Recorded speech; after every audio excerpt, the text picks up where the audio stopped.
बिस्मिल्लाहिर्रहमानिर्रहीम। अस्सलाम वालेकुम। कैसे हैं आप लोग? उम्मीद है बिल्कुल खैरियत से होंगे, मज़े में होंगे और छुट्टियों के दिन एंजॉय कर रहे होंगे। बात यह है कि जो ट्रेडर्स होते हैं वो बहुत ज़्यादा जहनी काम करते हैं, बहुत ज़्यादा जहनी काम, और उनके लिए बड़ा ही मुश्किल होता है चंद सेकंड के लिए भी कुछ और सोचना। लिहाजा घर घर के कामों में और बहुत सारे और बिजनेसेस को भी उन्हें देखना होता है, और वो उसको काफ़ी हद तक इग्नोर भी कर जाते हैं। तो ऐसे में जब ये छुट्टियां आती हैं तो काफ़ी रिलैक्स्ड होता है आदमी। मैं इतना रिलैक्स था 2 दिन से। असल में बात यह है कि जब से मैंने ग्रुप बनाया है, लोगों की लोगों ने मेरे पे एतमाद किया है, तो मैं उनको अकेला नहीं छोड़ सकता। लिहाजा सारा दिन उनसे बातचीत में गुजर जाता है कि अब क्या करना चाहिए, अब क्या करना चाहिए, अब क्या करना चाहिए। और बाज़ औक़ात तो जो आइडल बैठा हो, जो कि कोई मैसेज ना कर रहा हो, उसकी तरफ से फ़िक्र लाख हो जाती है। हालांकि माशाल्लाह काफ़ी लोग हो गए, तो मैं उनको डायरेक्ट कॉल कर देता हूँ कि बेटे कहाँ हैं आप, रेट ये हो गया, आपने कोई ट्रेड ली है या नहीं ली है। यकीनन मुझे बहुत सारी चीज़ें जो हैं वो बच्चों के से पूछनी पड़ जाती हैं, और फिर मैं उनको उनके फंड्स के लिहाज से जो है वो तमाम लोगों को अपना एक राय देता हूँ, अपनी एक जो एक्सपर्ट राय देता हूँ। और शुक्र अल्हम्दुलिल्लाह अब तक हमें एक पूरा महीना होने वाला है। 28 तारीख को हमारा महीना जो है वो क्लोज़ हो जाएगा, और उसमें हमने कोशिश यही की कि तमाम लोगों को फ़ायदा हो। मेरा जो कॉल है उसको समझने की कोशिश करें। वो कॉल बड़ा अहम है, बड़ा कीमती कॉल है। उसको समझेंगे तो फिर आगे चलेंगे, यानी कि नुकसान से बच जाए, यही सबसे बड़ा फ़ायदा है इस फील्ड में। अगर आप नुकसान से बच गए तो फिर यकीनन आप फ़ायदे के अंदर है, और फ़ायदा ही फ़ायदा है। यानी कि फॉर एग्ज़ाम्पल आपने फ़र्ज़ करें आपके पास $1000 हैं, $5000 हैं, $10,000 हैं। ये ज़रा छोटी रकमें कहलाती हैं, $10,000 तक। अभी हमारे पास अगर ये फंड्स हैं और हम रोज़ाना नुकसान से सिर्फ बच रहे हैं, तो यकीनन हम फ़ायदा बेइंतहा फ़ायदे को हासिल कर सकेंगे। अगर हम नुकसान में जा रहे हैं तो फिर वो फ़ायदा किसी सूरत नहीं हो सकता। बाज़ औक़ात हमारी ट्रेडिंग के अंदर इतना नुकसान हो जाता है कि हमें अपने पूरे फंड को उस नुकसान को पूरा करने के लिए कुर्बान कर देना पड़ता है, और हम हाथ झाड़ कर बैठ जाते हैं। अच्छा, थंबनेल में लिखा हुआ है कि जनवरी वेरी इंपॉर्टेंट, जनवरी 2024। असल में जब 3 जनवरी को ये सारा मार्केट जो है वो अपने पूरे अरूज के साथ खुलेगी, तो उम्मीद यही है कि आपका रेट जो है वो अपवर्ड ही जाएगा, यानी ऊपर जाएगा। और जब ये ऊपर जाएगा तो यकीनन इंटरनेशनल मार्केट के साथ ही आपकी मार्केट भी चलती है, उसी को देख कर चलती है, उसी को फॉलो करती है। तो हमारा भी जो पाकिस्तान के अंदर पर तोला रेट है वो भी बढ़ने का इम्कान बेइंतहा मौजूद है। अभी जो डॉलर रेट है वो भी अभी जब खुलेगी मार्केट तो फिर पता चल जाएगा। और डॉलर भी जो है वो इतना नीचे तो ला नहीं सके जिस तरह के दावे थे, यानी कि हमारे वो जो बुस्तान वगैरह भाई थे उन्होंने 250 और शायद इससे भी नीचे 240 तक का भी शायद उन्होंने फिगर दिया था। लेकिन क्या हुआ कि अभी ये 280 से ऊपर है। ये कोई छोटा मोटा रेट नहीं है, ये बड़ा रेट है, ये बहुत बड़ा रेट है जिस पर डॉलर खड़ा हुआ है।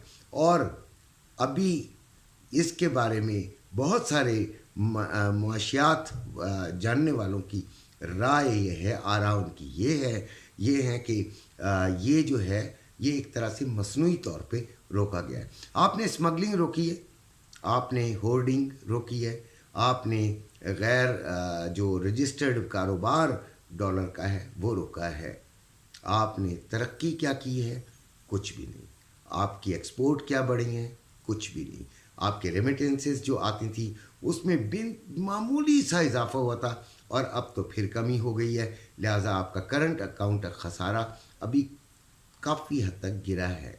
और हमारे पास जब डॉलर आते हैं हम बड़ा खुश होते हैं। वो डॉलर एक्चुअली आपके पास कर्ज़ के होते हैं। जब कर्ज़ के डॉलर आते हैं तो تو انہیں واپس بھی کرنا ہوتا ہے. تو لہٰذا 3 جنوری جو ہے وہ بہت امپورٹنٹ ڈے ہے اور اس کے بعد گولڈ شاید ہو سکتا ہے اپنی پیک پر چلا جائے.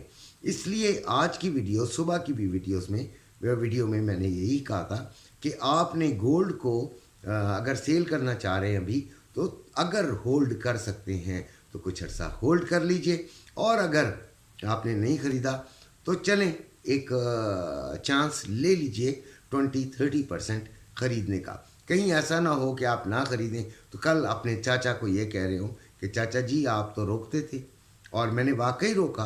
اتنے ہائی ریٹ پر گولڈ خریدنا ابھی بھی کہوں گا رسک تو ہے، لیکن جو لے سکتے ہیں وہ ضرور لیں، یہ میری ایک رائے ہے.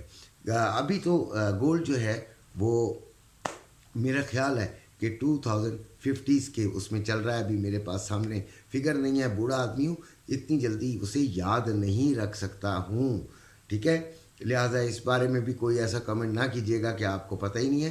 مجھے واقعی ذہن سے ابھی نکلا، یہ پتہ ہے کہ 2054 اس طرح کے قریب ہے. 2070 تک گیا تھا اور اس وقت چانسز یہی تھے کہ 2100 بھی یہ کراس کر جائے گا، لیکن اس نے نہیں کیا تو کوئی بات نہیں، پھر کر لے گا. اس وقت رپورٹس کچھ ایسی آ گئیں جو کہ مسلینیس تھیں. ایک رپورٹ کے مطابق گولڈ نے بڑھنا تھا تو وہ بڑھ گیا، پھر رپورٹس جو آئیں، جو نیوز آئیں، ان کے تحت اس کو نیچے آنا تھا تو وہ آ گیا. یہ تو ہوگا. اب اس کو رپورٹس کو سمجھنے کے لیے، نیوز کو سمجھنے کے لیے ہر بندے کا ذہن نہیں کام کرتا. ایسے ہی وقت میں ایک ماہر جو ہوتا ہے، جو ٹریڈر ہوتا ہے، جس کے پاس جو آپ کو سمجھا سکتا ہوتا ہے، وہ اسی وقت رسپانس دے تو وہ آپ کے لیے بہت اچھا ہوتا ہے کہ اب بائنگ کی طرف ہی جائے گا یا اب سیلنگ کی طرف چلا جائے گا. تو ان چیزوں کو کے لیے ہی گروپ بنائے جاتے ہیں، اور گروپ اس لیے کچھ پیسوں سے بنائے جاتے ہیں کہ ایک تو اس کے اندر سنجیدہ لوگ آئیں، اور دوسرے یہ کہ وہ جو واقعی ٹریڈرز ہوں اور وہ اپنے ٹریڈنگ کرنا چاہتے ہوں. تو اس طرح یہ گروپ ہم نے تشکیل دیا تھا، اور آج شکر الحمدللہ مجھے بڑی خوشی ہے کہ اس کی ہاف سینچری ہو گئی ہے، اس کے ممبران کی. اور اللہ تعالیٰ مجھے بھی توفیق دے کہ میں اپنے بچوں کے پیسوں کی حفاظت کر سکوں. اپنے بچوں کا، تمام بچوں کا جنہوں نے میرے پہ اعتماد کیا، ان کا شکریہ. ان کو میں اپنے سے وعدہ کرتا ہوں کہ انشاءاللہ ان کو نقصان سے بچانے کی پوری کوشش کروں گا. باقی بہتر تو اللہ جانتا ہے، اور بہتر سے بہتر اللہ ہی کر سکتا ہے. اچھا، اب ہم نے کیا کرنا ہے کہ جیسے ہی مارکیٹ اوپن ہوگی، ہم کچھ تھوڑا سا حصہ، ایک چھوٹی سی لاٹ لے کر گولڈ میں اس کو کانسٹنٹ رکھ دیں گے. جن کے پاس فنڈز ہیں بھائی، کم از کم $1000 سے اوپر ہے، تو وہ ایک کانسٹنٹ اسے رکھ دیجئے، اور پھر دیکھیں کہ پھر گولڈ کو اگر اس میں بڑھتا ہے، کم ہوتا ہے، اس کو چھوڑ دیں. ایک اچھا مناسب سا ہم ایس ایل لگانے کی کوشش کریں گے، اور پھر اس کو تو کانسٹنٹ چھوڑ دیں گے، اور روزانہ کی اپنی ٹریڈ ایک دوسرے اس سے کر لیں گے. یعنی 0.2 کی یا 0.1 کی جو بھی لاٹ ہم نے لینی ہوگی، وہ روزانہ کی ٹریڈ بھی ہو جائے گی. اس کو ہم سیل پرچیز کرتے رہیں گے. تو خیر، یہ اسٹریٹجی اگر ہم بنائیں گے تو انشاءاللہ ضرور کامیاب ہوں گے. اپنے گھر والوں کا خیال رکھیے گا. اللہ حافظ.